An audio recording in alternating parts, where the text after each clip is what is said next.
कोलाठी समाजाच्या स्मशानभूमीतील मूलभूत सुविधांकडे दुर्लक्ष, तात्काळ कामे न झाल्यास आंदोलनाचा इशारा. इचलकरंजी शहरातील प्रभाग क्रमांक 7 मधील कोलाठी समाजाच्या स्मशानभूमीतील मूलभूत सुविधांचा प्रश्न अत्यंत गंभीर बनला आहे.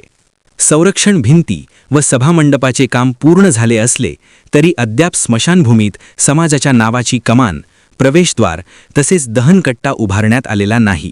याशिवाय नुकत्याच झालेल्या बांधकामाची काही विघ्नसंतोषी व्यक्तींनी नासधूस केल्याने समाजात तीव्र नाराजी व्यक्त होत आहे.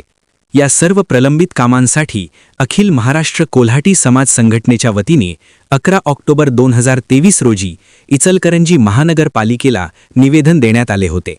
मात्र त्यानंतरही कोणतीही ठोस कार्यवाही न झाल्याने समाज बांधवांना अंत्यविधीच्या वेळी मोठ्या अडचणींचा सामना करावा लागत आहे. संबंधित कामे तात्काळ पूर्ण न झाल्यास संघटनेच्या वतीने तीव्र आंदोलन छेडण्यात येईल असा इशारा यावेळी देण्यात आला. यावेळी प्रभाग क्रमांक 7च्या नगरसेविका सौ प्रमिला रवींद्र जावळे यांच्यासह कोल्हाटी डोंबारी समाजाचे पदाधिकारी व समाज बांधव मोठ्या संख्येने उपस्थित होते. वसुंधरा शक्ती न्यूजसाठी पत्रकार विजय तोडकर. चॅनेलला सबस्क्राइब करा आणि